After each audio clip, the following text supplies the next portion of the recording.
बिस्मिल्लाहिर्रहमानिर्रहीम।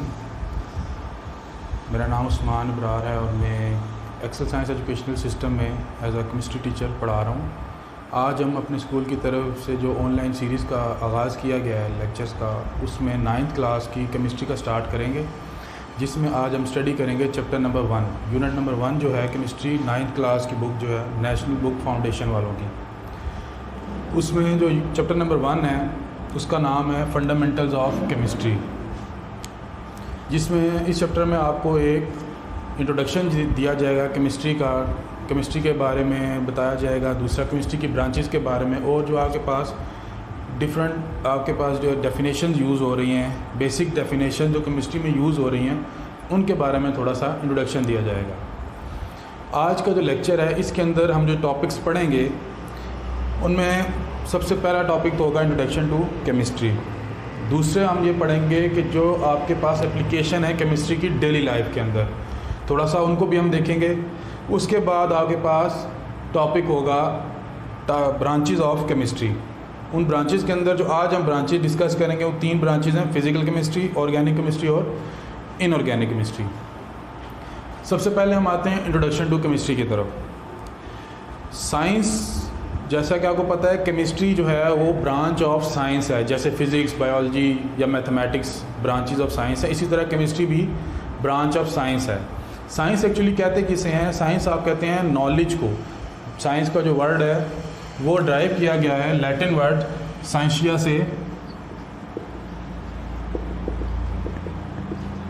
ये जो वर्ड है साइंसिया, इसमें इसका मीनिंग, आप जो वर्ड बाय वर्ड मीनिंग है वो है नॉलेज। तो साइंस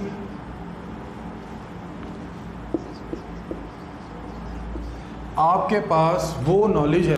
साइंस किसे कहेंगे हम? साइंस हम उस नॉलेज को कहेंगे जो हमने ऑब्जर्वेशंस और कैलकुलेशन से हासिल किया है। अब क्योंकि स्टार्ट के अंदर तो साइंस के अंदर जो स्टडीज़ होती थी वो बहुत लिमिटेड सी थी, इसलिए ज़रूरत नहीं पड़ी आपको उसको डिवाइड करने की डिफरेंट कैटेगरीज़ के अंदर। लेकिन जो वक्त तरक्की करता गया, हम और ज़्यादा नॉलेज इकट्ठा करते गए, तो हमें ये ज़रूरत महसूस हुई कि अब इस साइंस का जो नॉलेज है उसको डिवाइड कर दिया जाए डिफरेंट कैटेगरीज़ में, ताकि और बेहतर तरीके से तरक्की की जा सके उन जो कैटेगरीज़ हैं उनके अंदर। फिर हमने साइंस को डिफरेंट कैटेगरीज़ में डिवाइड किया, जिसमें फिजिक्स, केमिस्ट्री, मैथ्स जो है वो आपके पास जो है मोस्ट कॉमन आप यूज़ करते हैं टाइप ब्रांच, जिसमें फिजिक्स, केमिस्ट्री, मैथ जो है वो मोस्ट कॉमनली यूज जो है वो ब्रांचेज हैं साइंस की। आज हम जिस ब्रांच ऑफ साइंस के बारे में पढ़ेंगे वो है केमिस्ट्री। केमिस्ट्री साइंस की वो ब्रांच है, chemistry is the branch of science जिसमें आप जो मैटर है आपके पास उसके स्ट्रक्चर के बारे में पढ़ते हैं, उसकी कंपोजिशन के बारे में पढ़ते हैं, उसके अंदर जो प्रॉपर्टीज़ हैं, स्ट्रक्चर, कंपोजिशन और प्रॉपर्टीज़, और उसके अलावा जो रिएक्शंस होते हैं डिफरेंट। और एक लास्ट चीज़ आ जाएगी आपके पास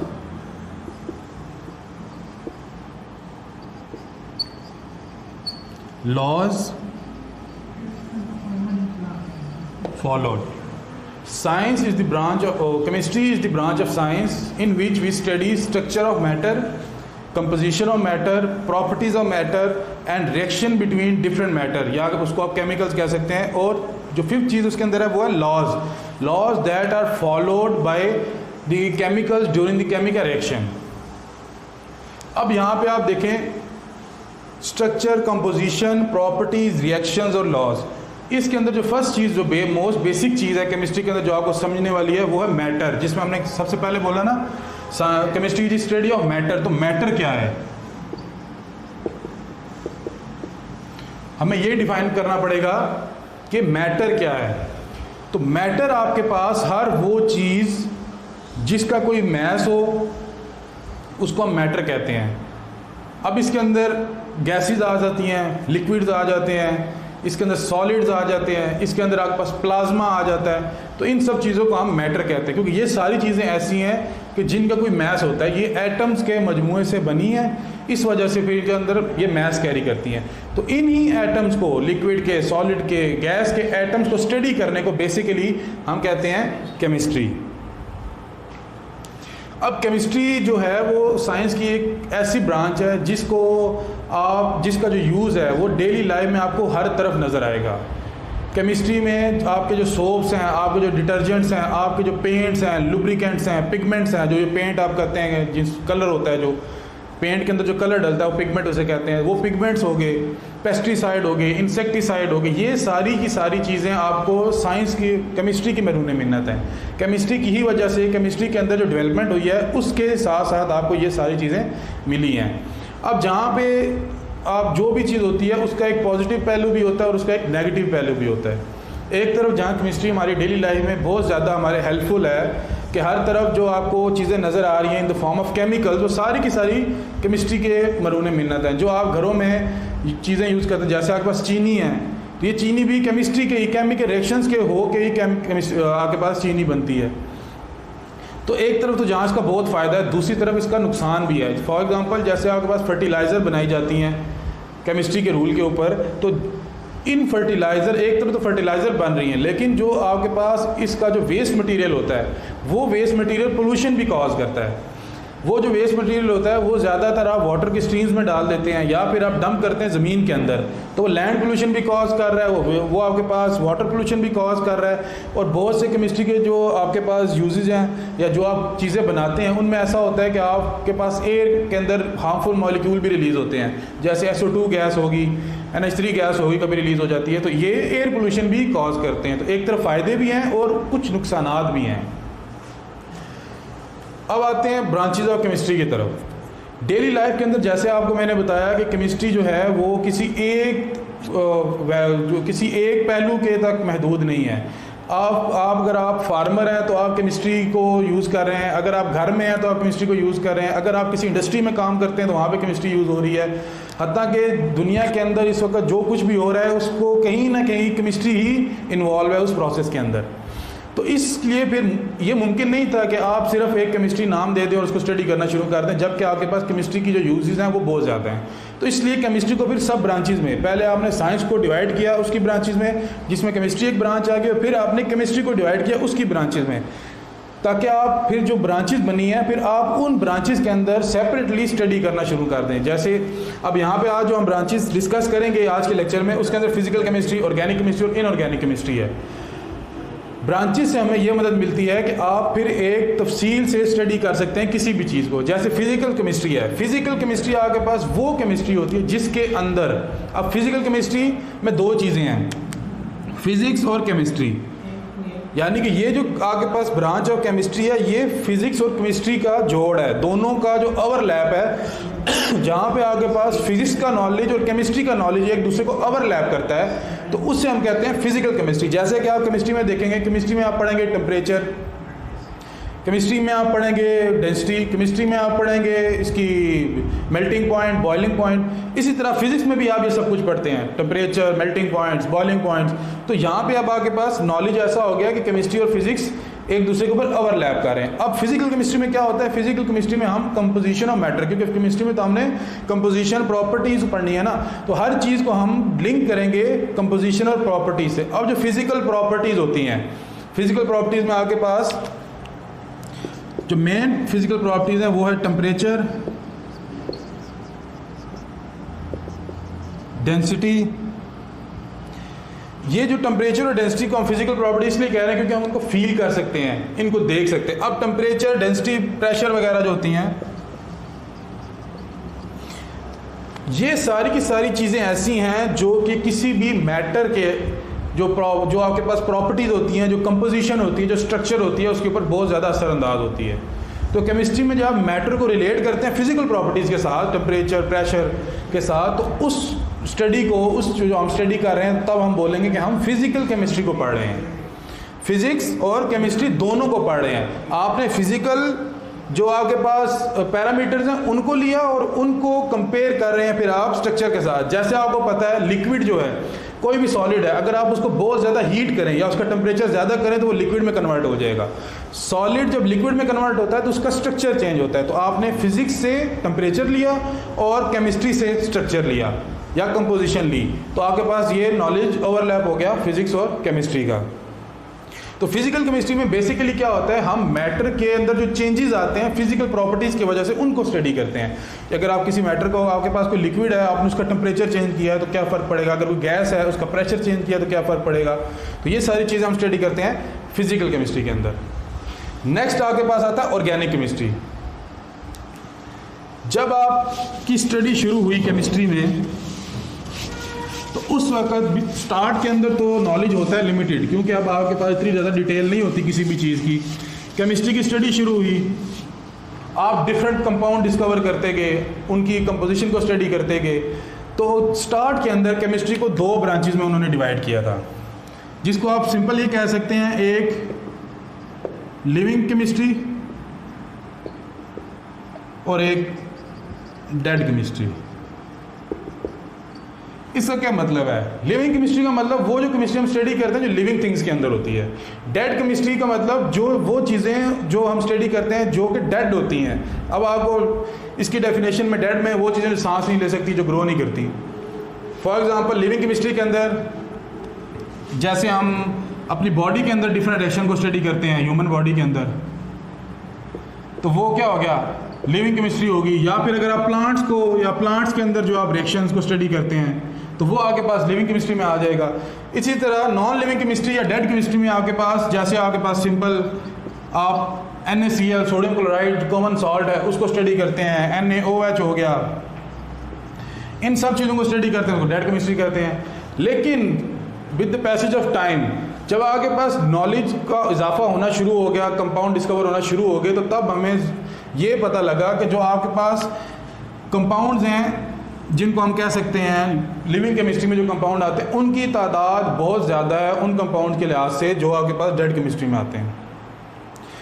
यानी कि जैसे आपकी बॉडी के अंदर, आपकी अपनी बॉडी के अंदर ही थाउजेंड्स ऑफ कंपाउंड ऐसे हैं जिनको अभी डिस्कवर किया जाना है और मिलियंस ऑफ कंपाउंड पहले ही डिस्कवर हो चुके हैं। तो उसके बाद इन्होंने केमिस्ट्री को डिवाइड किया 2 ब्रांचेस के अंदर, जो 2 स्टडी करने के लिए इन चीज़ों को, जो आपकी लिविंग केमिस्ट्री थी उसको उसने मेनली कह दी जो ऑर्गेनिक केमिस्ट्री, और जो डेड केमिस्ट्री थी उसको इनऑर्गेनिक केमिस्ट्री।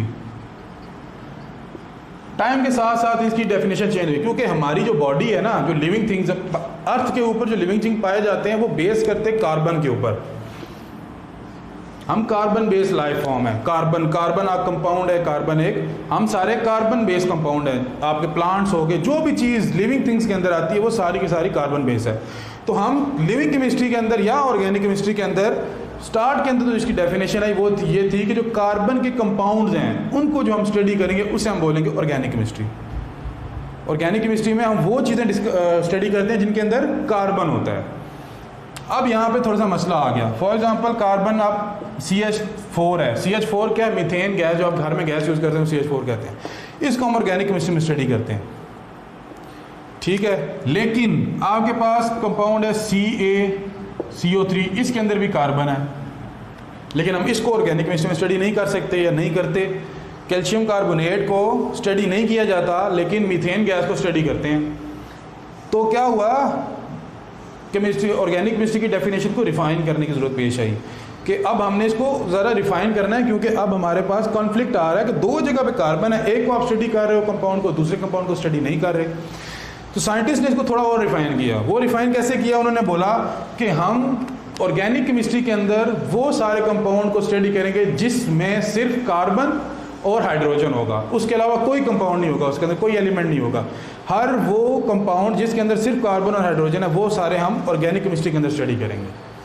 डेफिनेशन आ गई, और इसको दूसरे अल्फाज में कहते हैं कार्बो hydrocarbons.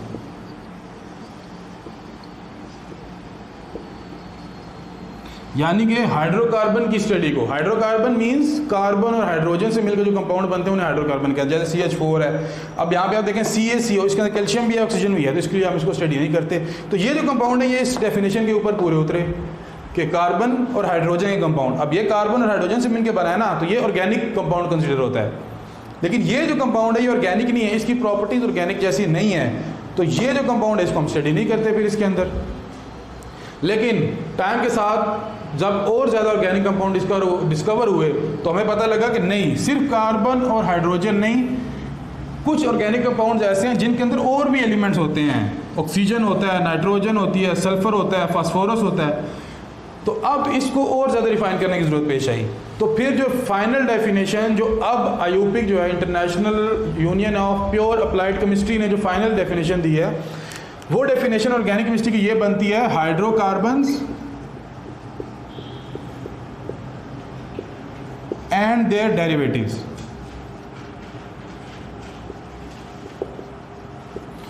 Hydrocarbons and their derivative. अब डेरिवेटिव का क्या मतलब है? डेरिवेटिव का मतलब यह है जैसे आपके पास ये CH3 है, CH4 है सॉरी।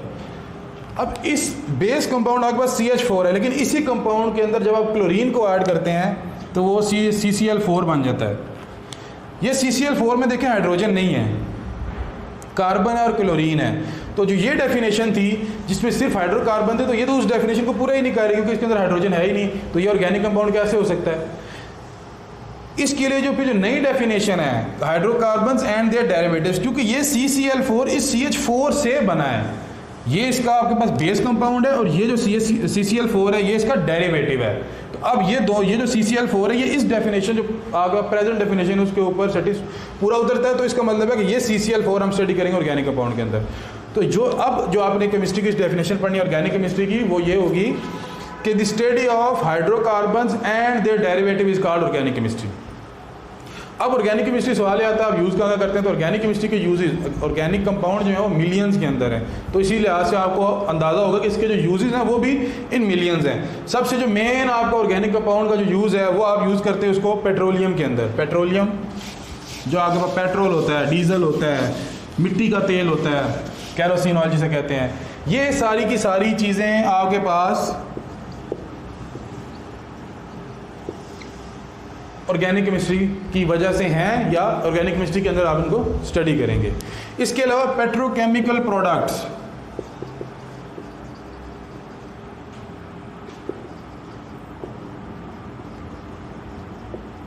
पेट्रोकेमिकल प्रोडक्ट्स वो चीज़ें होती हैं जो हमें पेट्रोलियम से मिलती हैं, जो हमें पेट्रोलियम से मिलती हैं, उसको हम पेट्रोकेमिकल प्रोडक्ट कहते हैं। अब आप पूछेंगे जी पेट्रोकेमिकल प्रोडक्ट, सबसे मेन जो आपके पेट्रोकेमिकल प्रोडक्ट में जो आपकी क्रीम्स होती हैं ना, वो सारी की सारी क्रीम्स के अंदर जो बेस यूज होती है वो पेट्रोकेमिकल प्रोडक्ट्स में होती हैं। जो आपके पास जेलीज होती हैं या जो आपके वैसलीन होती है, ये जो वैसलीन है ये असल में क्या है? ये बाय प्रोडक्ट है पेट्रोलियम का।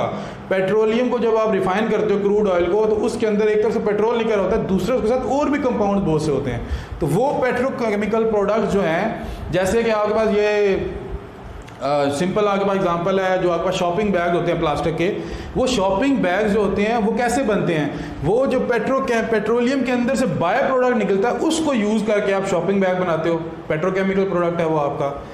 इसके अलावा केमिस्ट्री आपके पास जो आपके पास ये ऑर्गेनिक केमिस्ट्री है, ये आपके पास और भी बहुत सी जगह मेडिसिन के अंदर यूज़ होती है। बहुत सी मेडिसिन ऐसी हैं जो जिनकी बेस जो है ऑर्गेनिक केमिस्ट्री है, ऑर्गेनिक कंपाउंड से बनाई जाती हैं। तो ये आपके पास है ऑर्गेनिक केमिस्ट्री की थोड़ी सी डिटेल। आगे चल के हम इनको ऑर्गेनिक केमिस्ट्री, क्योंकि एक बहुत बड़ी क्लास है, तो ऑर्गेनिक केमिस्ट्री अलहदा पढ़ी जाती है, इनऑर्गेनिक केमिस्ट्री अलहदा पढ़ी जाती है। जितने भी आपके पास केमिस्ट्री है, कार्बन और हाइड्रोजन के जो कंपाउंड हैं, उनके अलावा जितने भी आपके पास कंपाउंड हैं वो सारे मिला लें और सिर्फ कार्बन हाइड्रोजन कंपाउंड मिला लें तो वो दोनों बराबर हैं। यानी कि इतनी वास्ट स्कोप है आपके पास ऑर्गेनिक केमिस्ट्री का। तो इसलिए केमिस्ट्री को इनऑर्गेनिक को अलहदा पढ़ा जाता है, ऑर्गेनिक को अलहदा पढ़ा जाता है। 9th की क्लास की जो केमिस्ट्री है उसके अंदर मोस्टली इनऑर्गेनिक केमिस्ट्री हम स्टडी करेंगे। आगे चल के 10th क्लास में फिर आपके पास ऑर्गेनिक केमिस्ट्री की डिटेल थोड़ी थोड़ी आना शुरू हो जाएगी। अगला जो हमारा टॉपिक है वो है इनऑर्गेनिक केमिस्ट्री।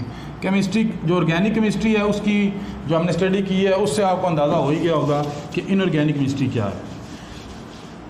फिजिक्स को अगर आप मेन 2 ब्रांचेज में कन्वर्ट करें ना केमिस्ट्री को डिवाइड कर दें 2 हिस्सों में, तो वो 2 हिस्से इनऑर्गेनिक केमिस्ट्री और ऑर्गेनिक केमिस्ट्री के होंगे।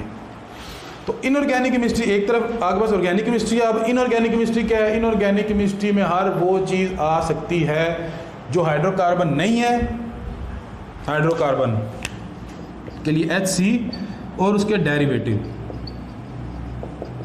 हर वो चीज़ जो हाइड्रोकार्बन नहीं है या उसका डेरिवेटिव नहीं है, उसको अगर हम स्टडी कर रहे हैं तो वो होगा आपके पास inorganic chemistry. The study of compound except, अलावा उनके hydrocarbon and their derivative, the study of compound except hydrocarbon and the derivative is called inorganic chemistry.